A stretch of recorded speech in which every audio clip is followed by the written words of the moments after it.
Hello everybody and welcome to Porsche Carrera Cup North America. John Hindhaugh and Peter Mackay, double duty for the Porsche teams last weekend on the Grand Prix circuit at the Ile-Gilles Villeneuve, and now we are at another classic circuit. It's Watkins Glen International, upstate New York, in the beautiful Finger Lakes area of the state.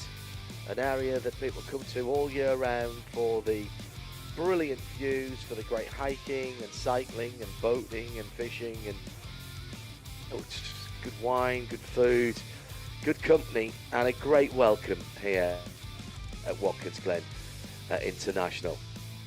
So we are at the top end of the state, and Watkins Glen, New York, well known for all the things that I've just mentioned, and the big draw here for quite some time is the racetrack, which has been challenging people for many years here at this circuit. Peter, what can you tell us about the venue? It's a really special place, just steeped in history. They've been racing here since the 2nd of October 1948. The first ever Grand Prix here at Watkins Glen, Formula 1 Grand Prix in 1961, was won by a Scotsman, Ennis, Ireland. It was actually the first ever Grand Prix win for Lotus, and of course so many followed. But Porsche have an amazing history here at Watkins Glen. They're the most successful manufacturer in history at the Watkins Glen sports car race, the Sailing 6 Hours of the Glen as we know it today, and it's super quick around here. You look at the average speed in a GTP prototype, you're over 130 miles an hour average speed. Here in the Porsche Carrera Cup North America, over 115 miles an hour average speed across the whole lap. It is a serious racetrack here at Watkins Glen. Always a driver favourite, and I think we're going to have some great racing. And good to see Ryan Yardley backing up that confidence-building performance in Montreal a week ago with a win and a second place.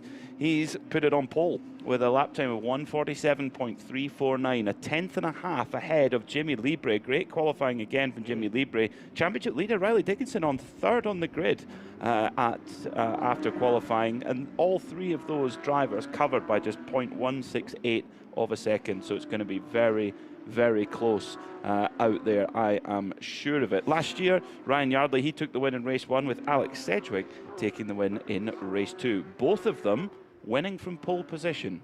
Will that form follow today? We shall see.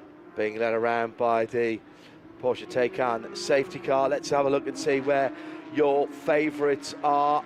Just heard Peter talk about the front of the field.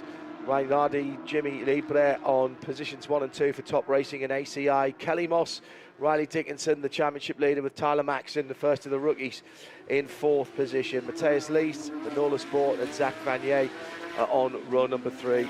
Aaron Johnson, another rookie in this category for Kelly Moss.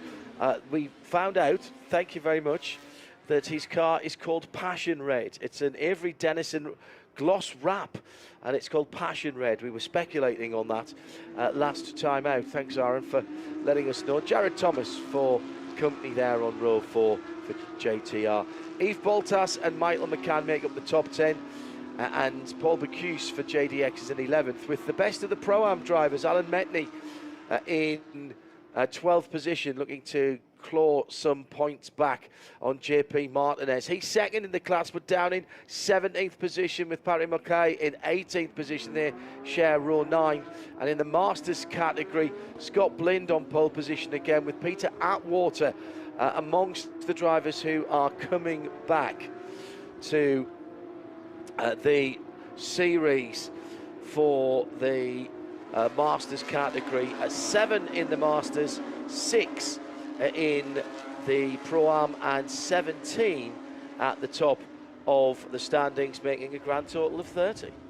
Great entry, and of course a lot more entries for this round. It's the second round of the Andile Cup, which is for all of the non-Formula 1 rounds. So we've had 2 rounds with the Formula 1 World Championship in Miami and Montreal, but this is one of the rounds where it's counting towards the Andile Cup. So rolling to the start they go then. Ryan Yardley is going to lead us away. The huge pack, 15 rows And that will make 15,000 horsepower or so from these Porsche 992 GT3 Cup machines, looking for the green flag.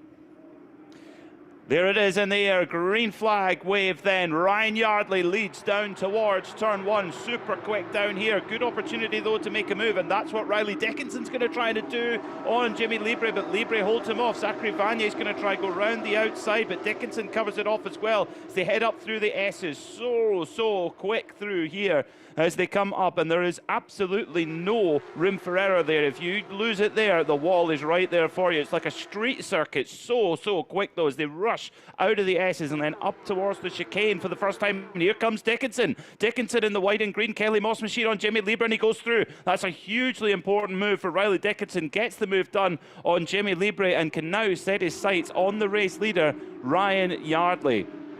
So they get through cleanly after though that opening section. We've seen it before in the Sailing 6 Hours of the Glen. If there's an incident at the opening lap at the S's, it can be a complete mess. But these drivers getting their way through cleanly, even though there's 30 of them. Fantastic stuff. So Yardley leads down into the toe of the boot then. The boot section, the back part of the circuit, another good opportunity for overtaking there. Michael de Quesada trying to make up for a difficult qualifying for the man from Tampa, Florida, down towards the heel of the boot. Now this is where race control have to watch out for track limits on the exit of the corner. There's a lot of paved area on the other side of the curb, so they have to look out for that. Up towards now the latter part of the lap, and it's Ryan Yardley, last year's race 1 winner, leading the way, but Dickinson is getting closer. In fact, coming through there, Dickinson very strong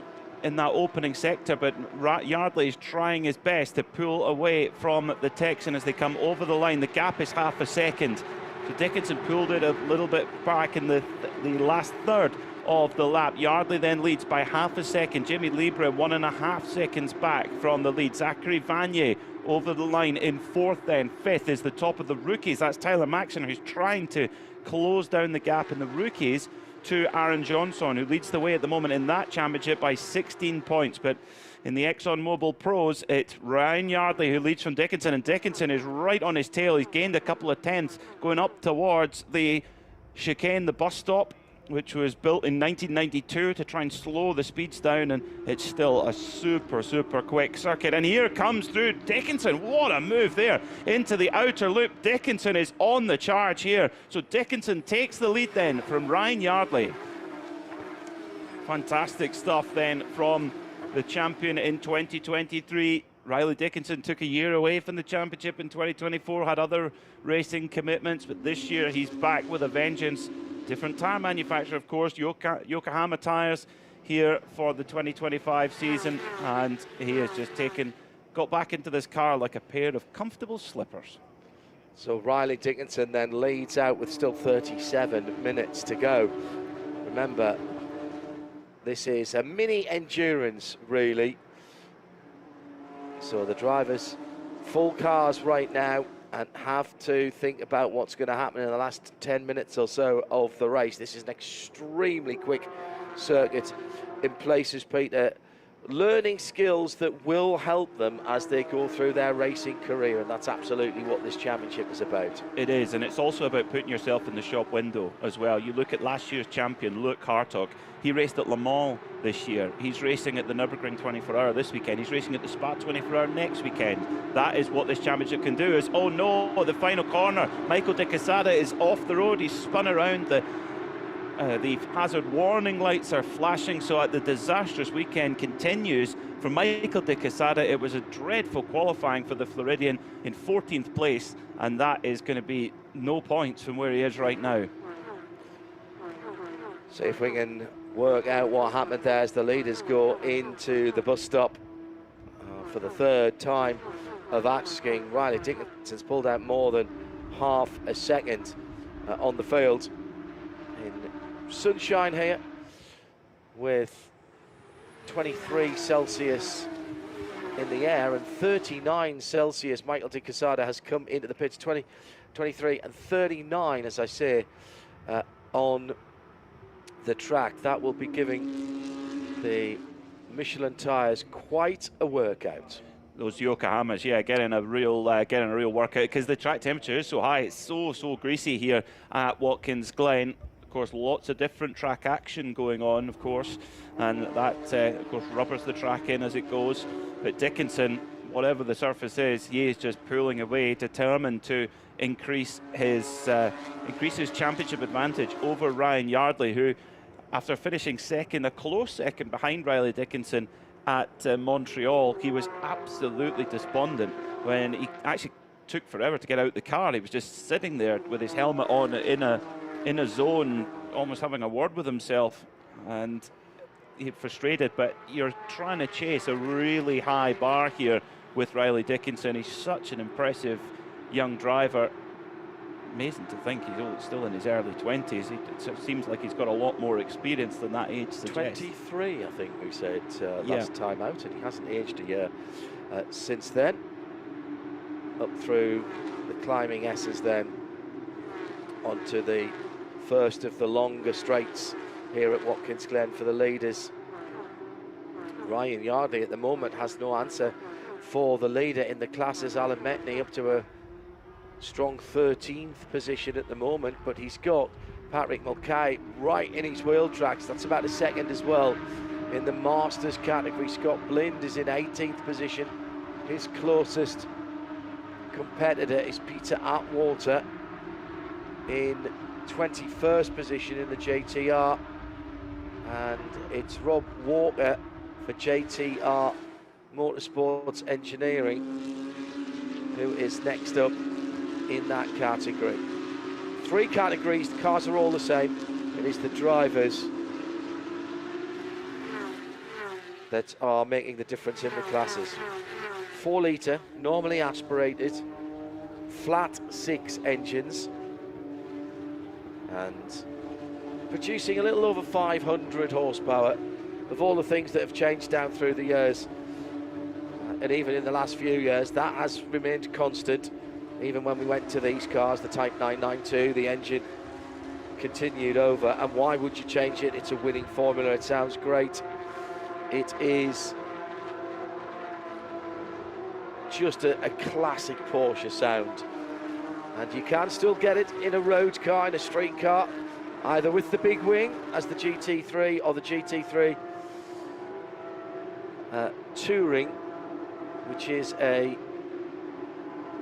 more comfy version, which you can have back seats in now, and that doesn't have the rear wing. If you want to leave your wings for the track, see, Peter would have the GT3, but I'm touring all day. I would have the GT3 RS actually, in GT silver, so it looked exactly like one of these 992 GT3 Cups rolling out the factory, and I would be in the slow group in the track days at Knock Hill, but I would have a big smile on my face. That wouldn't be the car's fault, of course. That would be very much my fault. But mind you, there's some good coaches there who could help me out. Scott Blinn leading in the Masters category. He's dominated the Masters category all year, just head and shoulders above everybody else. And quite crucially, he's gone to both of the Formula One rounds in Miami and Montreal. Had a great weekend in Montreal. Despite having a drive-through penalty in the second race, he still won the class.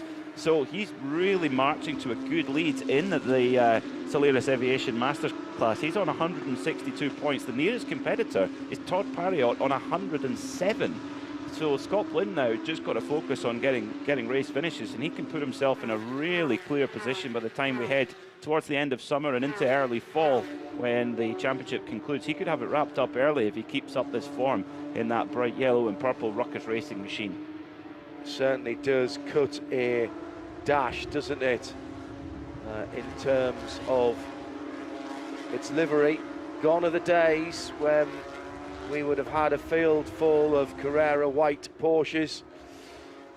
Those days long gone.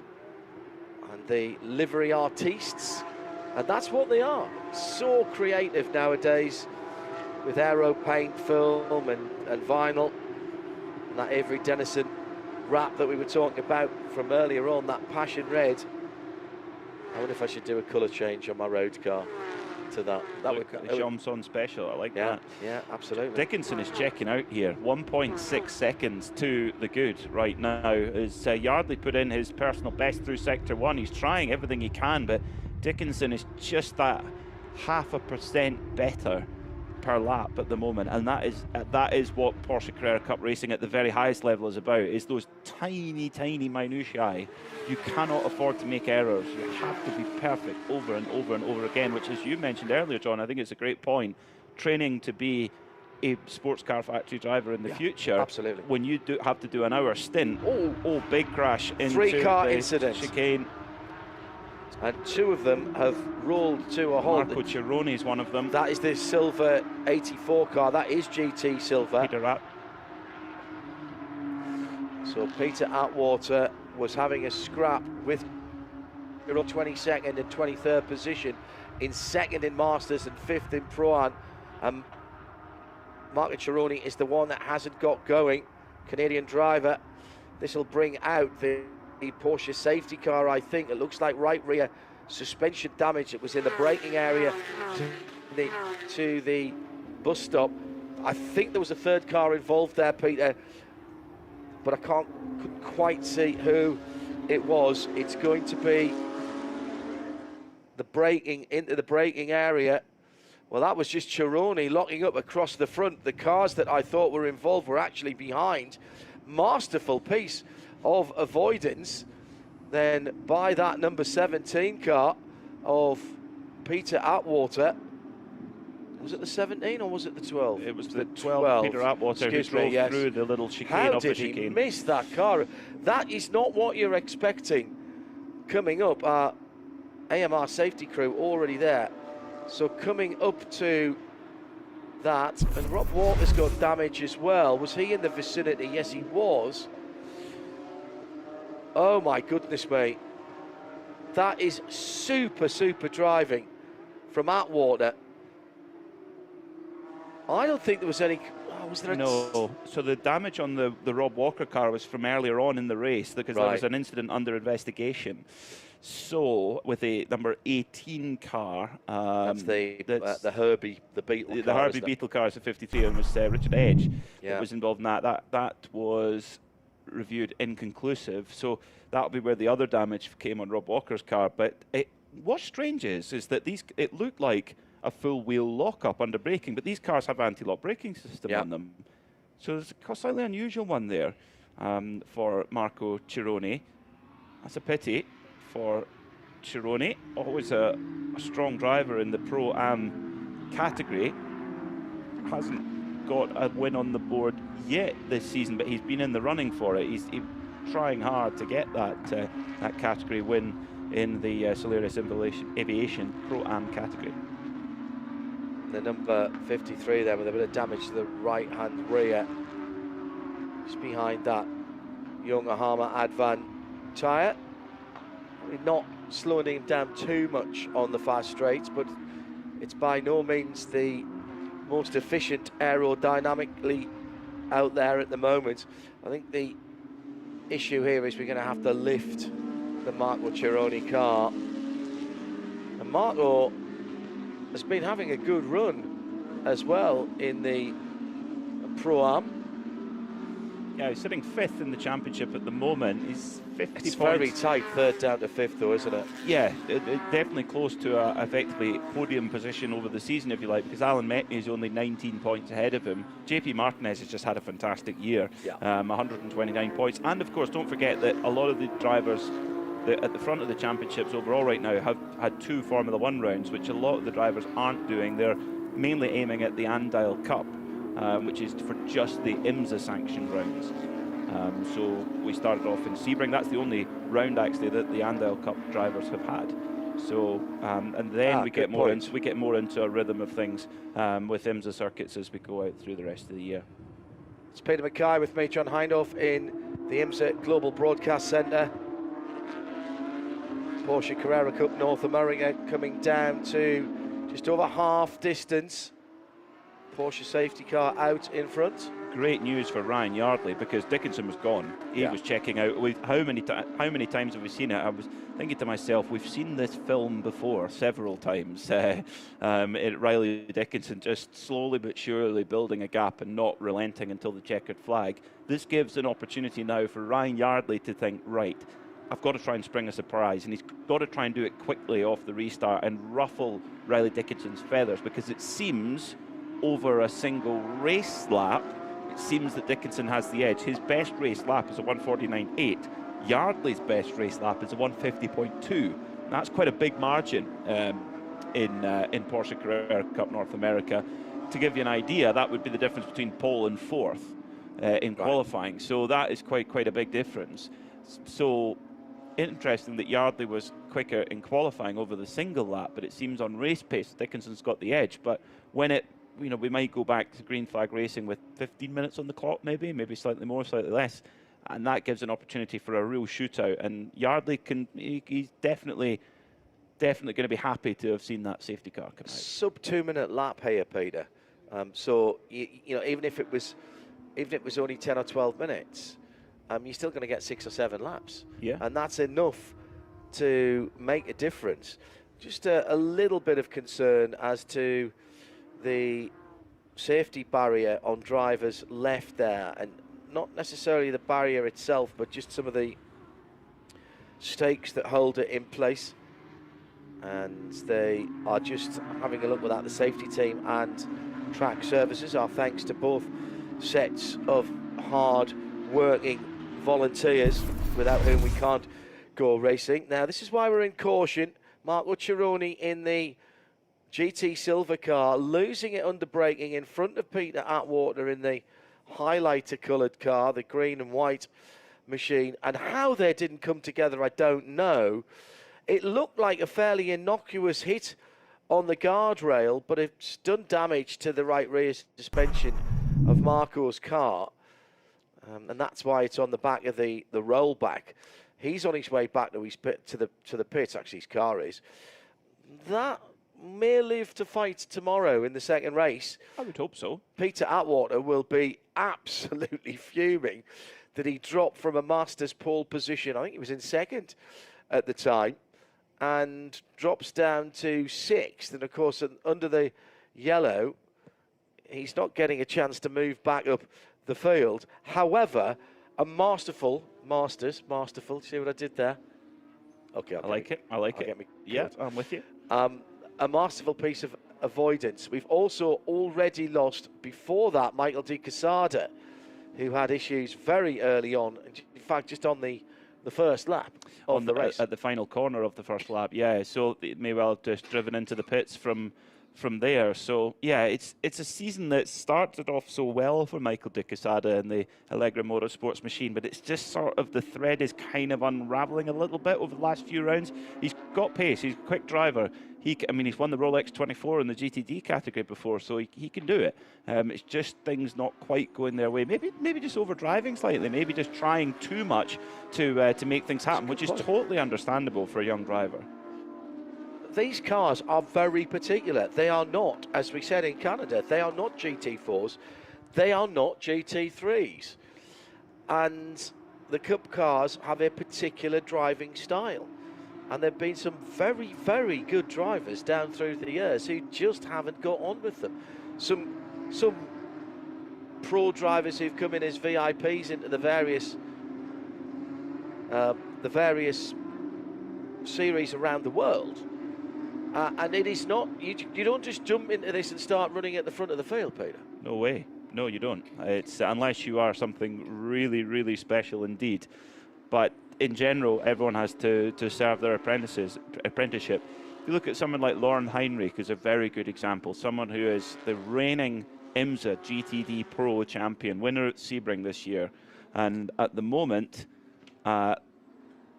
leading the championship in the pro category in IMSA at the moment. But he started off in various categories, but really made his name in Carrera Cups, in Carrera Cup Deutschland and in the Super Cup, and didn't win straight away. No. So that tells you you have to serve your apprenticeship.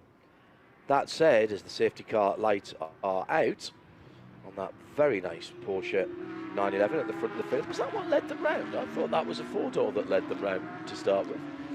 But I may have been incorrect. I apologise for that. If you do well, it puts you in the shop window, because Carrera Cup is a global series. And it can really put you in the shop window. And in fact, Luke Hartog who has won this championship in the past, parlayed that into a Le Mans drive this year. Yeah. Among other things. Exactly. In fact, he's doing 3 of the major 24-hour races in a row. Le Mans, Nürburgring this week, and Spa next week. So amongst lots of other activities. So that shows you what's possible. And you look at some of the names that have won Carrera Cups in the past, it is like a who's who. The lights are out on the safety car then, so we should be going back to racing with 19 minutes-ish left on the clock. So that gives us plenty of racing action to go. Dickinson versus Yardley. Certainly that's been the story of the last couple of races. Let's see. Peter Mackay and John Hindhaugh with the action for you. And delighted to say that we're bringing the whole season to you live, free and without interruption on the player at IMSA Radio for the audio and the video as well. RS2 is the home of IMSA Radio, but we've also got IMSA TV as well as the IMSA official YouTube page, and of course on the Porsche official YouTube pages as well. So Riley Dickinson, having built up just over a second's worth of a lead, has to do it again, and he's gone in between the second to last and last corner. Green flag is in the air, and the Porsche's charged down to that tricky downhill braking area at turn 1. The right-hander, 1 or 2 people thinking of overtaking manoeuvres, but they stick back into line, try and get the perfect run through that serpentine uphill through, and already the leading pair so smooth through those first couple of parts of the uphill S's there, and already pulling away. This is a chance for Ryan Yardley in the draft. He goes to the left-hand side. He'll have to go the long way around. Can't get the overlap. Can he do the over and under? Oh, Dickinson, too experienced for that. And those two fighting has brought Jimmy Libre and the black and red car in 3rd position back into the fight. As soon as you start fighting here, Peter, you leave yourself open to attack from behind. Yeah, it's a momentum game, it's a rhythm game, and if you break that rhythm, you're going to cost yourself so much time. So that is the challenge of this category, having to be able to make the moves, but also try and not expose yourself to attack from behind, because there are so many quick drivers. You know, Dickinson, Yardley, Jimmy Libre, Zach Vanier, Tyler Maxson. That is your top 5, all of which have race-winning pace. They're really, really strong. Jared Thomas, excuse me, has had a little mishap there at the toe of the boot in the white and red JTR Motorsports engineering machine, almost like the colours of the McLarens that ran Porsche Tag Turbo engines in the mid-80s.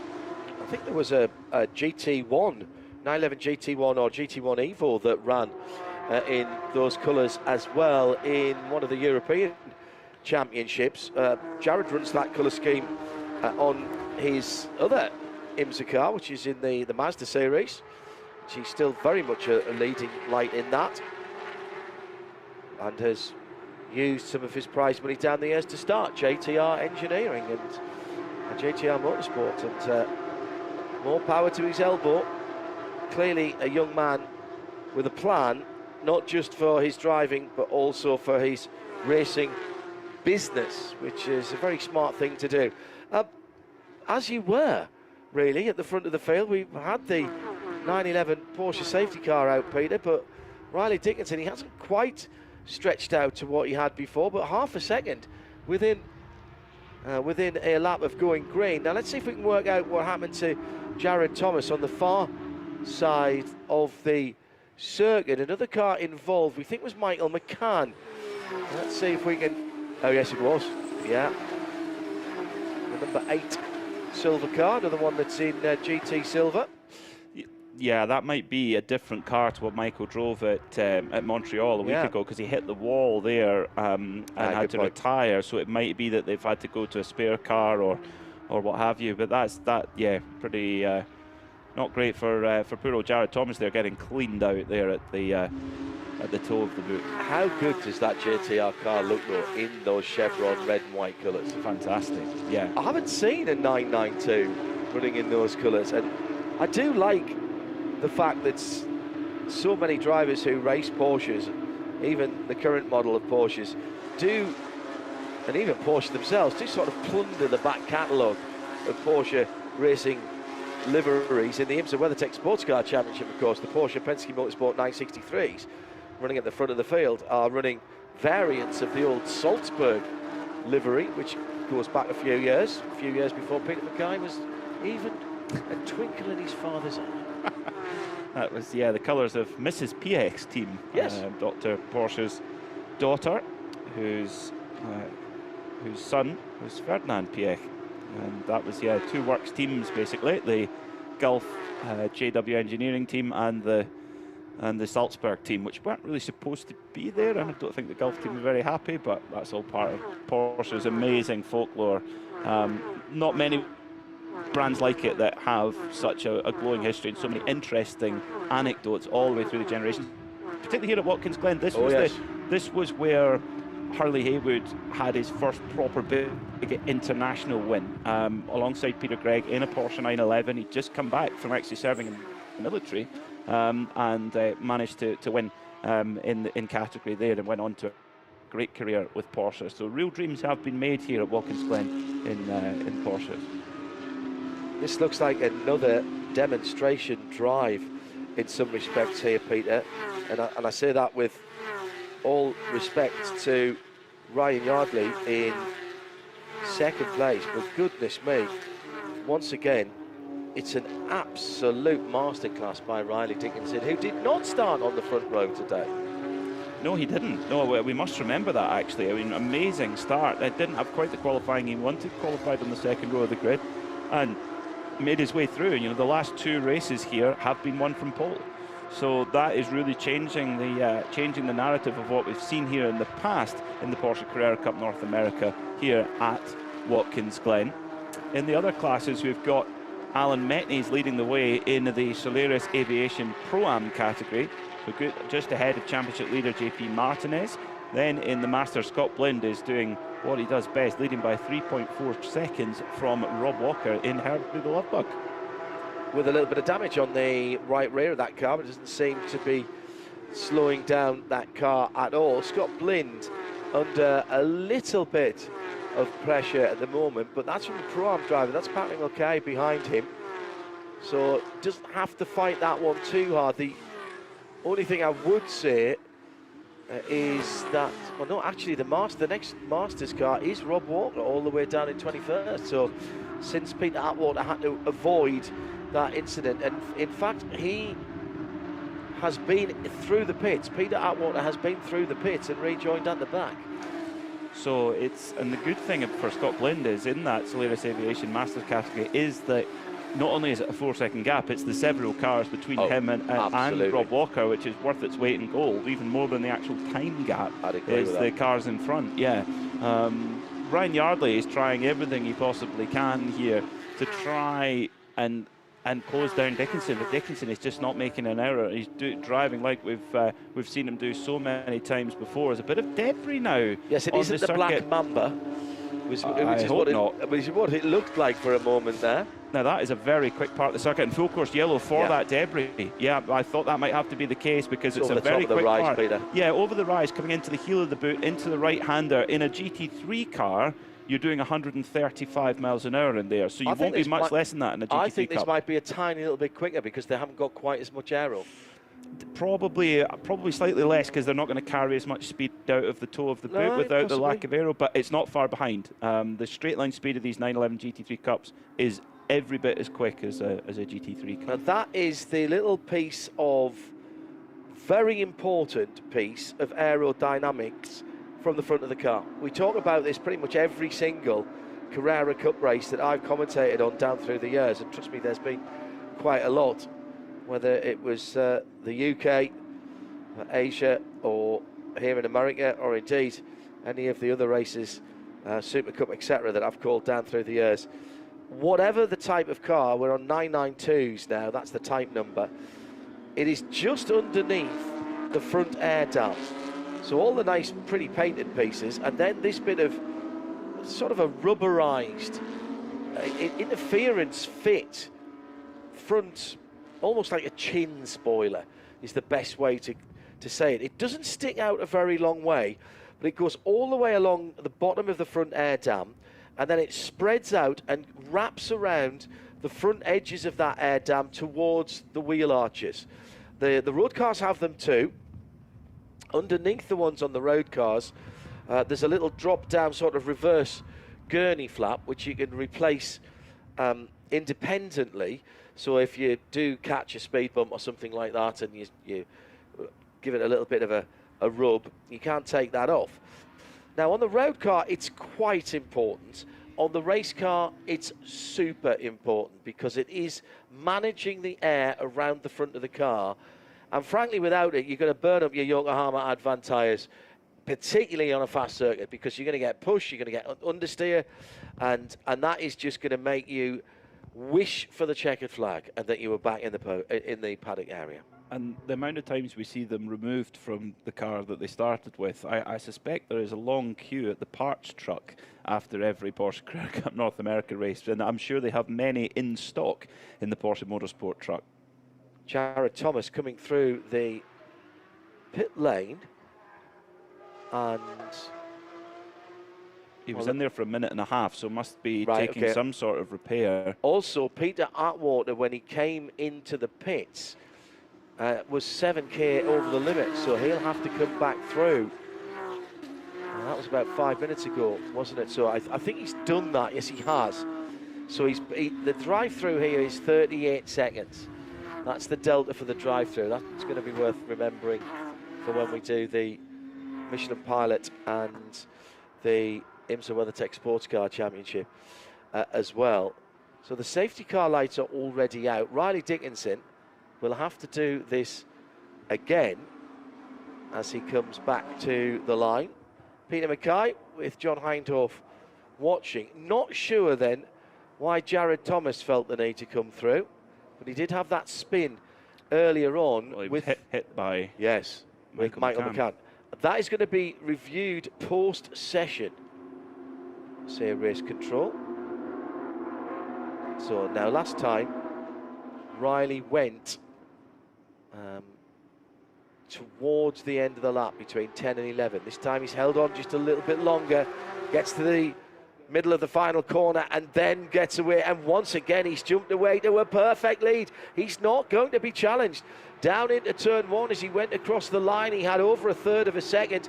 Ryan Yardley in the black and yellow car with no answer to that. Jimmy Libra still in third. Zachary Vanier in fourth for JDX. The best of the rookies, Tyler Maxson for Top Racing in the 77 car, is in fourth position. That's the almost all-white car that's fourth in line. The rest of the field going through. Alan Metney's up to 11th position, by the way, now in the Pro-Am category. And the Masters leader is Scott Blind in 15th position. So Scott Blinn looking like he's going to be able to improve on his already strong championship position, but through the opening sector, Yardley just actually taking a little bit of time out of Dickinson. The gap is 0.360 of a second at the last timing point as they come through the middle part of the circuit now. So quick through here. There's not many slow points at all actually at Watkins Glen. I mean, in a GT3 car, yeah, the slowest you'll be going is 65 miles an hour, and that's not for very long at all. That's the very tight left-hander towards the end of the lap. But in Sector 2, Dickinson has been imperious through the mid part of the circuit. He takes 0.3 of a second back out of Yardley going through Sector 2. 6.5 minutes to go, and this is not over yet. But you've got to hand it to Riley Dickinson, Peter. Whatever this race has thrown at him so far, he didn't start in the best position. We've seen him play slightly conservatively, play the odds. I thought the first race last weekend, it is only last weekend, of course, that we were on track, so it's been a pretty quick turnaround for the drivers and indeed the teams to get back down over the border from Canada. Not a huge amount of mileage in terms of as the crow flies, because we've often done back-to-back actually, Watkins Glen and Canadian Tire Motorsport Park, and that's a little bit closer in Montreal, but logistically it all still had to be done with the race cars and all the carnets and coming across the border. And I thought Riley last weekend in that first race when he was chasing down Ryan Yardley and looked like he might have had a slight advantage at one stage, but then last 2 or 3 laps he thought, you know what, I'm going to take these second position points. Then went out and won the second race. Well, what we don't know, of course, is what tyres these drivers, in terms of how old the Yokohamas are. So that's one of the things that we will have to work out between now and tomorrow, and to see what they've got left. Yeah, that is what will only become clear in the first few laps of tomorrow's race. We kick off reasonably early in the morning, actually, so it should be cooler track temperatures. So we might see some quick lap times. 149.8 is the fastest race lap set by Riley Dickinson today. 3 years ago, we had Kai van Berlo on different specification of tyre, 147.151. I think with cool track temperature, we could get quite close to that in tomorrow morning's race. At the moment, then, Riley Dickinson doing what we've seen him do so many times before, controlling his pace now at the front of the field. His last lap was a 150.154. His best lap is a 49.879, and that is the fastest lap of the race. So he's getting points there. Alan Metney just outside the top 10 now in 11th position, leads Pro-Am, and he's got one car between him and J.P. Martinez, and that is Ashley Freiberg, who actually is a rookie still in this championship, running 4th of the rookies at the moment. Didn't get the weekend, certainly not the first race that she wanted last weekend in the number 22 Kelly Moss racing car. Bounced back nicely in the second race and loves this track. Talked to Ashley early in the week, and I know from her time in IMSA in the past, the predecessor to the Pilot Challenge, she loved coming here. It's an amazing track, proper old school. You know, you think the history behind this place, but that comes across in the way that the track is, and you hear about so many of the top international sports car racers. They all talk about how they love coming to race in North America because of the tracks, how unique they are. They're so different to what you get over in Europe. Also, good run from Sabra Cook, who's had a mixed season so far. She's up in the top 10 overall. That's a good run, just 6.6 seconds off Riley Dickinson right now in the lead of the race. Michael McCann and James Sofronas, an incident there will be looked at. In fact, is being looked at the moment. That was straight after the green flag. 2.5 minutes to go. And we've also got a few people with final warnings on track limits, including the number 77 driver. And that is Tyler Maxim. Tyler Maxim, sorry, yes, of course. And he's sitting in 5th position and the best of the rookies. He does not want a penalty here. That would be a very bad end to a day that so far has him halfway up the top 10 and taking top points for the rookie championship for himself and for Top Racing. And he needs those points to get back a little bit on Oren Johnson, who's been absolutely running away with that in the Passion Red wrapped car.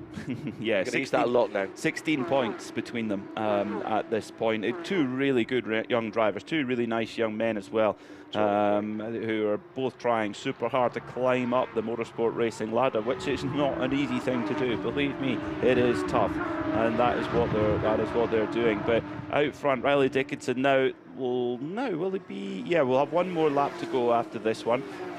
Ryan Yardley is thrown everything at it. He's been the quickest driver through the opening sector, but it's the rest of the lap where Dickinson is making the difference. Scott Blind and Patrick Mulcahy have had their elbows out, but a hip and shoulder there maybe. That's the 45 and the 54. Let's make sure we get those the right way around. That is under review. That was at the final corner last time by. Meantime, at the front of the field, untroubled by this, there will be one more lap.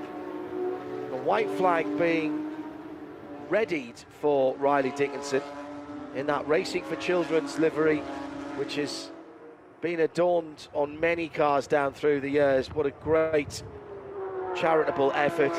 It is major sponsor of the events, the IndyCar event down at Barber Motorsport Park as well.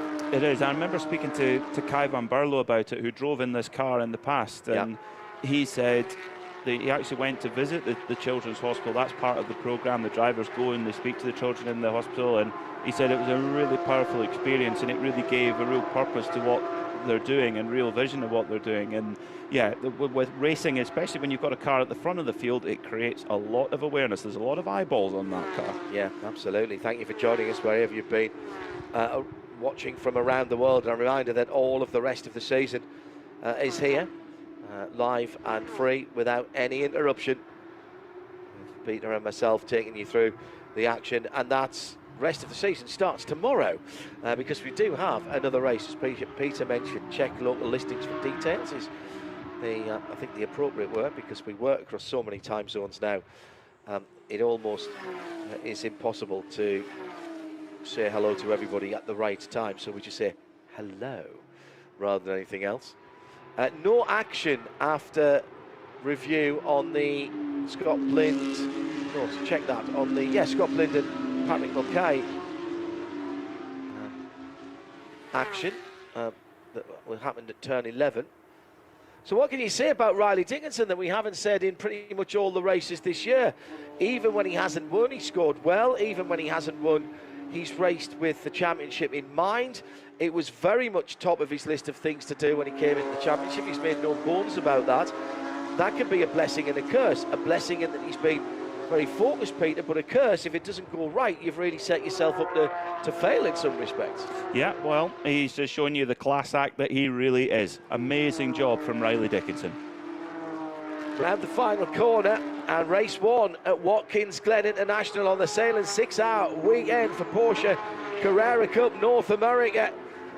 And the Yokohama tyres have brought home another victory and top points for Riley Dickinson. Got right over to the wall to salute his Kelly Moss Racing team, confirming that Alan Metney wins by just half a second, actually.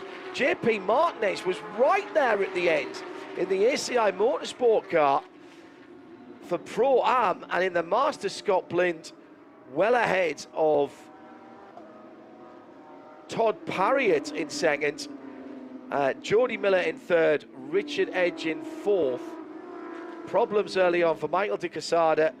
Marco Cironi had a very odd-looking accident which brought out the safety car, and Peter Atwater and Rob Walker and Jared Thomas, 3 of the JTR Motorsports engineering cars, all with problems and finishing down the field. But well done to Alan Metney, running a different colour scheme this week. He used to run silver cars with the iFly logos on. He's gone to what seems to be a very much a fashionable satin coloured car with the he's got the iFly logo on it there, which is the indoor skydiving, but it's very subtle, that, and I really like it. I think he's done a good job on that. Yeah, I'm a fan. Yeah, I think it's basically a flip of the previous livery, which was GT silver mostly with black writing on it, and it's now the other way around. Yeah, good point. It's the away shirt, if you will. Unofficial results then. Riley Dickinson, Ryan Yardley, they're battling for the championship, but Ryan squeezes a few more points out and will extend his lead. Jimmy Libra on the podium in third, ahead of Zach Vanier, Tyler Maxson, Matthias Lees, Aaron Johnson in there as well. Tyler Maxson and Aaron Johnson, the first 2 rookies, then Yves Baltas and Paul Bacus, the third of the rookies in the top 10. Sabra Cook in the top 10, and Ashley Freiberg in 11th position, having got by Alan Metney late on, who takes the green number square class. That's the Pro-Am. Metney from Martinez. Look further down to Patrick Mulcahy. Scott Blind in 15th takes another win in the Masters category, and his closest competitor was outside the top 20. Matty Stewart, by the way, just in the top 20.